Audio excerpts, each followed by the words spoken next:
wabarakatuh. Perkenalkan, nama saya Ingrid Fatwa Citra. Perkenalkan, nama saya Sekaria Pagari Minata. Perkenalkan, nama saya Dezakia Fatnur. Perkenalkan, nama saya Nisha Aurora. Perkenalkan, nama saya Farila Natasha. Hari ini kami akan menjelaskan 3 konsep dari seni budaya. Yang pertama ada konsep seni. Konsep seni terdiri dari pengertian seni, aspek-aspek seni, dan teori-teori seni. Konsep seni. Kalian tahu nggak sih pengertian seni itu apa? Menurut Kamus Besar Bahasa Indonesia, seni adalah keahlian membuat karya yang bermutu. Dilihat dari segi kehalusannya, keindahannya, dan sebagainya. Karya yang diciptakan dengan keahlian yang luar biasa seperti tari, lukisan, maupun ukiran.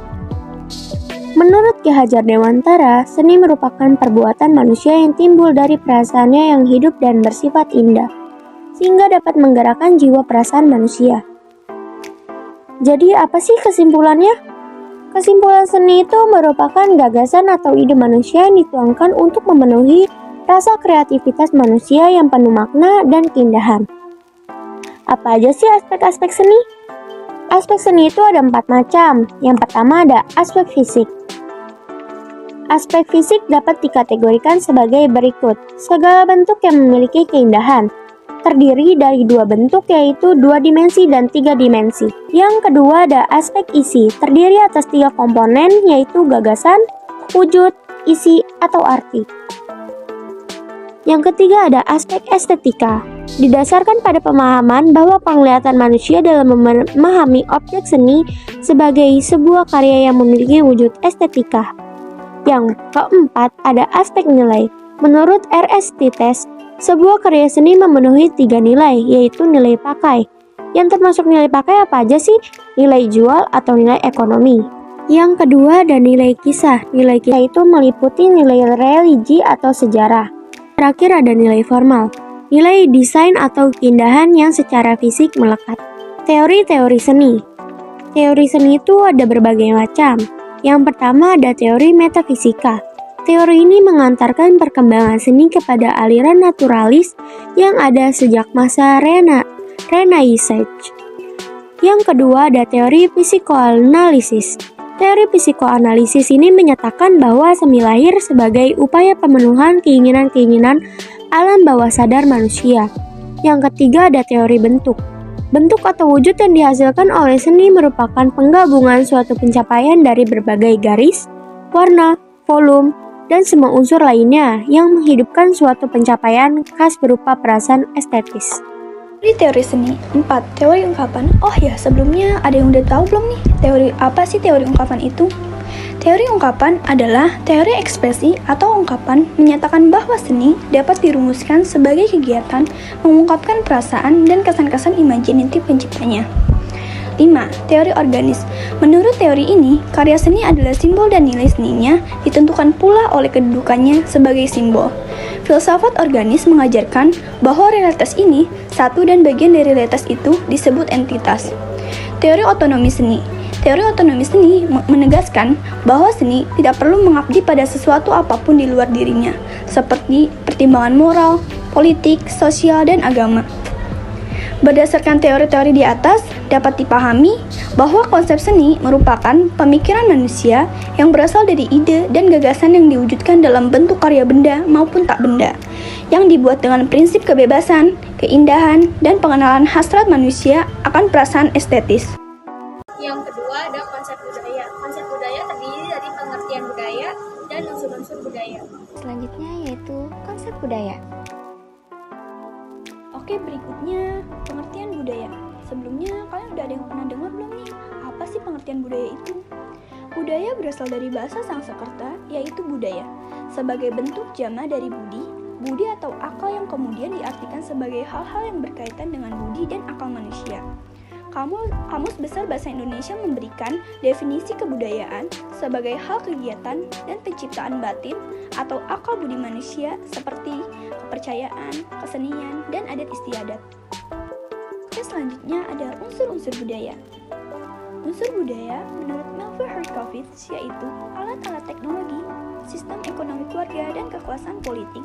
Sedangkan menurut Kulkon unsur budaya yaitu bahasa sistem pengetahuan, sistem teknologi, peralatan hidup, sistem kesenian, sistem mata pencarian hidup, sistem religi, sistem kekerabatan, dan organisasi kemasyarakatan.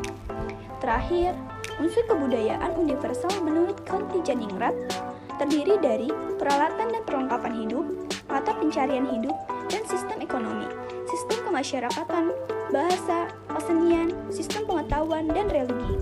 Itu peralatan dan perlengkapan hidup atau sistem teknologi. Sejak dulu manusia cenderung menciptakan sesuatu untuk memudahkannya menjalani hidup. Manusia purba menciptakan peralatan sederhana dari batu maupun tulang untuk membantu mereka berburu mencari makanan. Yang kedua, sistem mata pencaharian hidup atau sistem ekonomi. Sistem mata pencaharian hidup saat ini sudah sangat beragam. Berbagai provinsi dan pekerjaan sebagai mata pencaharian masyarakat sangat bervariatif dan terus mengalami perkembangan. Cara hidup di masa lampau seperti berburu, beramu, dan bercocok tanam. Yang ketiga, ada sistem kekerabatan dan organisasi sosial. Sistem kekerabatan merupakan sistem yang menghitung garis keturunan atas hubungan darah dan perkawinan. Sistem kekerabatan yang digunakan oleh masyarakat Indonesia yaitu sistem kekerabatan bilateral, sistem kekerabatan unilateral, dan sistem kekerabatan ambilineal. Organisasi sosial adalah perkumpulan sosial yang dibentuk masyarakat, baik formal maupun non-formal, yang berbadan hukum maupun tidak berbadan hukum. Berdasarkan bidang kegiatannya, organisasi sosial di masyarakat biasanya terdiri dari organisasi sosial di bidang pendidikan, organisasi sosial di bidang kesejahteraan sosial, organisasi sosial di bidang kesehatan, dan organisasi sosial di bidang keadilan. Unsur-unsur budaya yang keempat ada bahasa. Manusia sebagai makhluk sosial yang selalu membutuhkan orang lain juga membutuhkan komunikasi agar dapat saling memahami. Bahasa juga merupakan ciri karya manusia yang digunakan dengan tujuan agar manusia dapat berinteraksi baik secara lisan maupun isyarat. Secara umum, berbahasa berfungsi sebagai alat berekspresi, komunikasi, dan alat untuk mengadakan integrasi dan abasi sosial. Secara khusus, bahasa berfungsi sebagai berikut. Yang pertama, mengadakan hubungan dalam pergaulan sehari-hari yang biasa disebut fungsi praktis. Yang kedua, mewujudkan seni dan sebagai fungsi artistik. Yang ketiga, mempelajari naskah-naskah kuno sebagai fungsi filosofis. Dan yang keempat, usaha mengeksploitasi ilmu pengetahuan dan teknologi. Unsur yang kelima yaitu kesenian. Dalam kehidupannya, manusia membutuhkan seni sebagai pemenuhan hasrat berestetika, hasrat keindahan dan juga hasrat kebebasan. Seni merupakan pemersatu bagi berbagai konflik dan dikenal sebagai bahasa yang paling universal yang menyatukan dunia.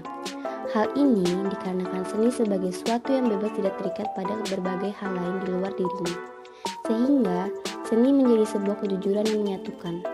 Secara umum, jenis-jenis seni sebagai berikut.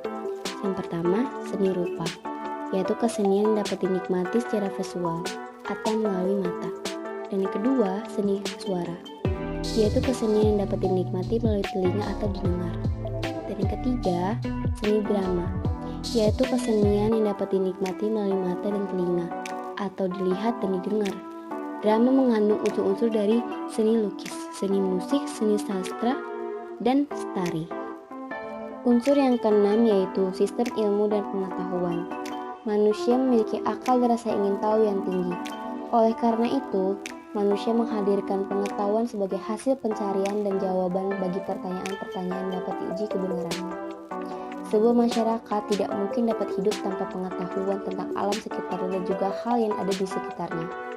Oleh karena itu, manusia mempelajari hal-hal berikut ini agar dapat hidup lebih baik. Yang pertama, pengetahuan tentang alam. Dan yang kedua, pengetahuan tentang tumbuh-tumbuhan dan hewan. Dan yang ketiga, pengetahuan tentang tubuh manusia. Yang keempat, pengetahuan tentang sifat dan tingkah laku sesama manusia. Dan yang terakhir, kelima, pengetahuan tentang ruang dan waktu. Unsur-unsur budaya yang terakhir yaitu sistem religi atau kepercayaan. Manusia meyakini bahwa segala sesuatu yang ada di alam ini berasal dari hukum sebab akibat. Oleh karena itu, manusia membangun sistem kepercayaan atau religi yang mempercayai keberadaan Tuhan serta memiliki harapan dan keyakinan. mengacu pada pendapat Kukon dan Koe Jaraningrat yang menempatkan kesenian sebagai bagian dari unsur budaya, memberikan pemahaman mengapa budaya begitu dekat dengan kesenian. Pendapat Williams yang mengartikan konsep budaya menggunakan pendekatan universal, yaitu budaya mengacu pada makna-makna bersama. Makna ini terpusat pada makna-makna sehari-hari, seperti nilai, benda-benda material, atau simbiosis dan juga normal. Yang ketiga, konsep keindahan. Dalam konsep keindahan ada pengertian keindahan dan estetika. Materi yang terakhir yaitu konsep keindahan. Pengertian keindahan. Menurut para filsuf, keindahan merupakan suatu kesatuan hubungan yang didasarkan pada pengamatan yang menimbulkan rasa senang dan puas. Beberapa definisi keindahan menurut para ahli sebagai berikut. A. Leo Tolstoy.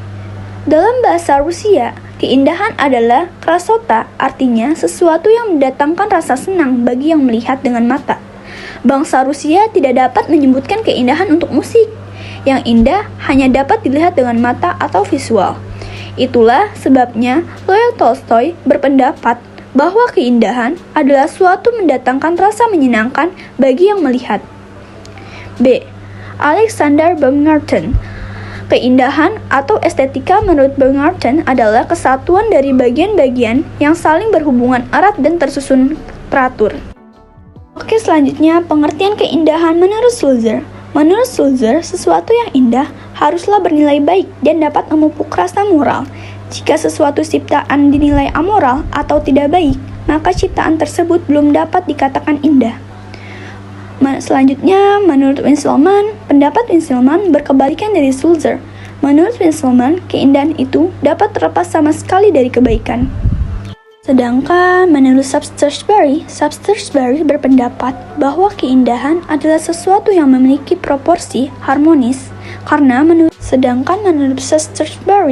Shaftesbury berpendapat bahwa keindahan adalah sesuatu yang memiliki proporsi harmonis.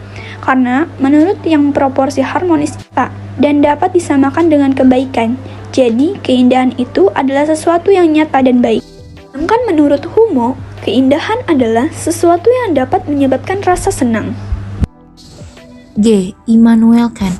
Menurut Kant, keindahan didefinisikan sebagai perasaan senang yang dirasakan ketika melihat suatu benda, namun tidak berkaitan dengan benda tersebut. Kant melihat keindahan dari dua sisi, yaitu yang pertama, subjektif. Keindahan adalah sesuatu yang tanpa dimenangkan dan tanpa bersangkut paut dengan kegunaan praktis, tetapi mendatangkan rasa tenang. Yang kedua, objektif. Keindahan yaitu keberanian dari suatu objek terhadap tujuan yang dikandungnya, sejauh objek ini tidak ditinjau dari segi fungsinya. I. Al-Ghazali. Keindahan suatu benda terletak dari kesempurnaan yang dapat dikenal kembali dan sesuai keindahan yang bernilai paling tinggi.